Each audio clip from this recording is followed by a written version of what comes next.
Maintenant, nous arrivons à une étape fondamentale, la vectorisation.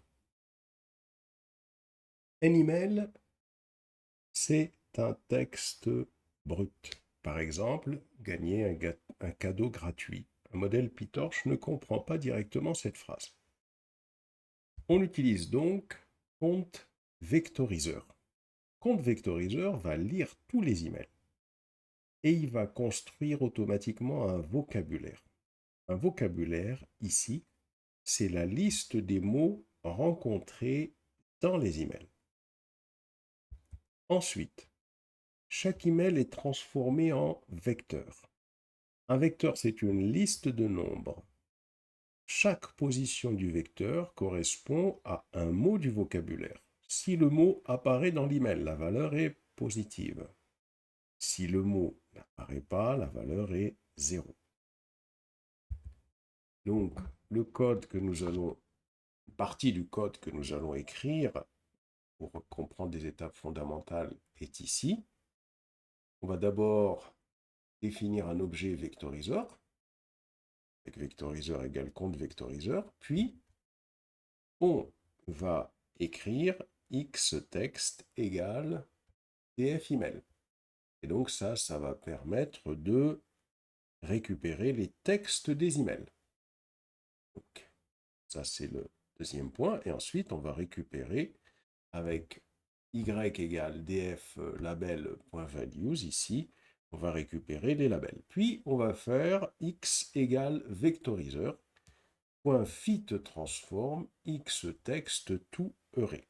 Cette ligne fait deux choses. D'abord, elle va apprendre le vocabulaire. Ça, c'est fondamental de tous les emails.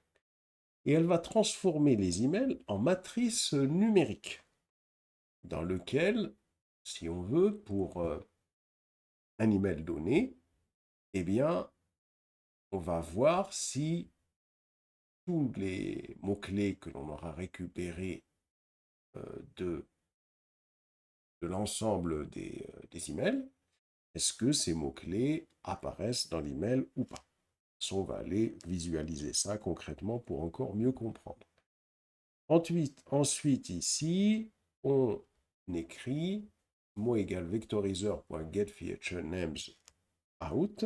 Ça permet de récupérer la liste de tous les mots qui ont été détectés. Donc, ce qu'il faut bien comprendre, c'est que chaque colonne de X ici, va correspondre à un mot du vocabulaire. C'est-à-dire que l'objectif, c'est de récupérer l'ensemble des mots et de pouvoir écrire X en fonction de ces mots. Est-ce que ce mot existe dans l'email ou pas? Chaque ligne de X correspond à un email. Les mots-clés ne sont plus écrits à la main, ils sont déduits des emails et c'est ça qui est extraordinaire ici. Maintenant, tous les mots qu'on aura récupérés, eh bien, le modèle va analyser tout cela pour pouvoir affecter des poids à ces mots qui permettront de déterminer ceux qui ont le plus d'importance pour que un mail soit un spam ou pas. On passe au code. Alors voici le code que l'on va expliquer doucement.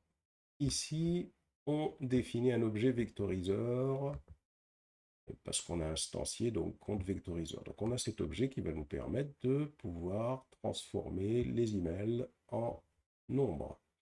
Ensuite ici, dans une variable xtext, on récupère uniquement le texte des emails. Et là d'ailleurs, je vais afficher pour qu'on comprenne bien ce que ça représente en fin de compte. Alors, même si j'ai du mal à descendre ici.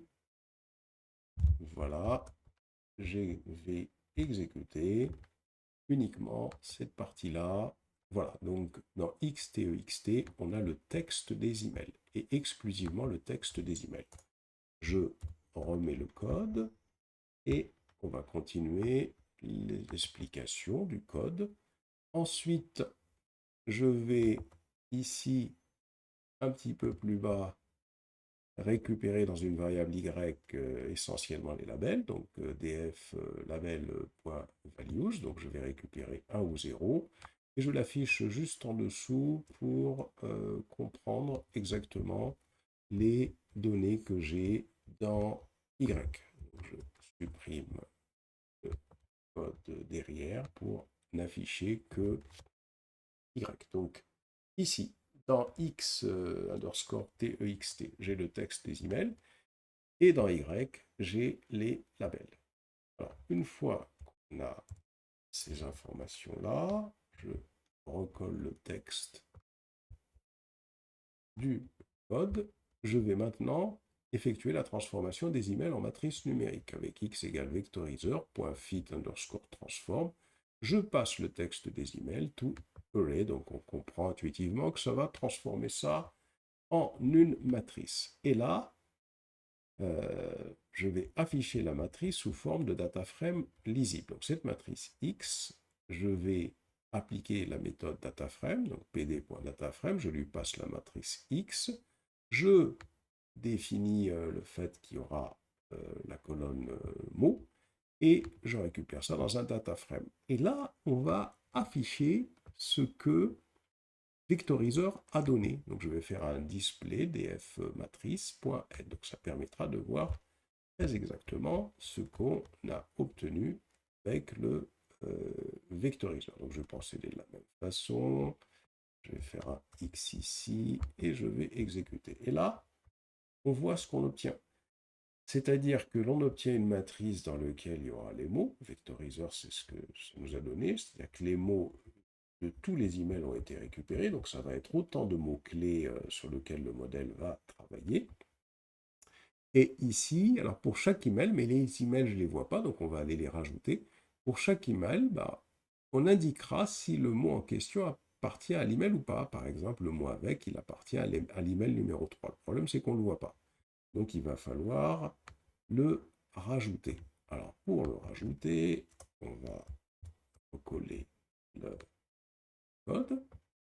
Donc, ce qu'on fait pour rajouter l'email, le code continue ici, on ajoute l'email original pour comprendre la correspondance. Donc df matrice, la matrice qu'on vient d'afficher, point insert à la position 0, je vais afficher une colonne qui va s'appeler email original et je vais récupérer le texte, c'est-à-dire l'email qui a texte de l'email qui est défini dans xtext. Donc ça permettra de rajouter cette colonne au début de notre matrice. Et là, je vais l'afficher à ce niveau-là pour voir maintenant à quoi ça correspond ce traitement. Donc, ce que je vais faire ici, je vais tout simplement couper ça et je vais exécuter.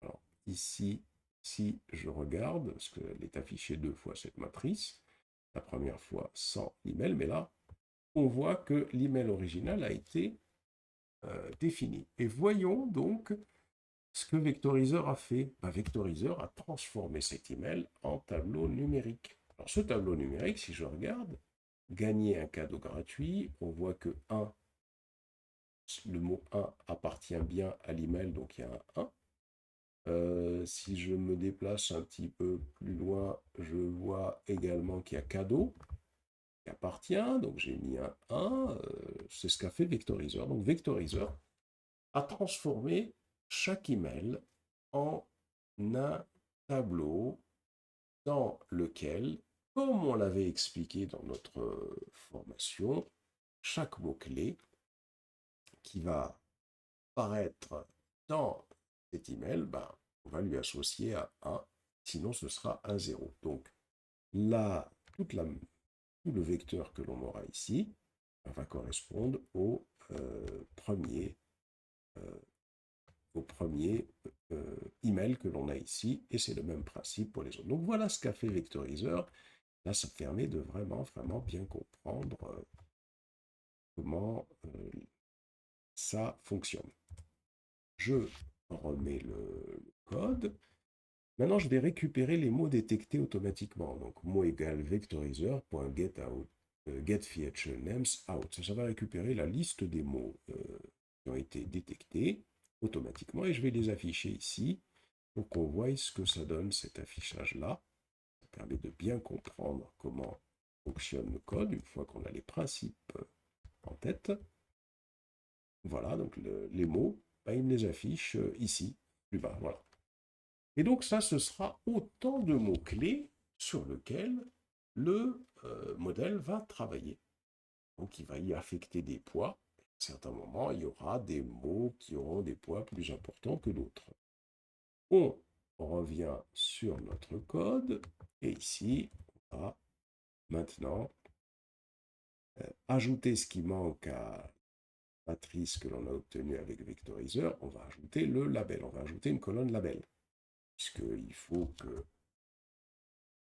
parmi les informations qu'on va traiter, bah, qu'on sache si un email est un spam ou pas. Et on va procéder à l'affichage de cette matrice. On affichera le chef pour X et le chef pour Y. C'est toujours des informations importantes à afficher. Donc j'exécute. Si je descends ici sur la sur ce résultat, donc on voit que la colonne label a été ajoutée sur la dernière matrice. Et pour le calcul du SHEP, ici on calcule le SHEP de X, donc il y a bien 30 lignes et il y a 76 colonnes, donc il y a 76 mots-clés qui ont été trouvés. Et ici, on affiche le SHEP de Y. Donc voilà ce que fait le vectoriseur, et ça c'est super intéressant parce que là on vient de comprendre quand même pas mal de choses quant à la façon dont les données doivent être préparées pour qu'on puisse les numériser. Et surtout, là, on n'a plus besoin de saisir des mots-clés à la main. C'est le modèle qui va se débrouiller lui-même pour pouvoir analyser tout ça. Dans la prochaine vidéo, on va passer au trend test, apprendre puis vérifier.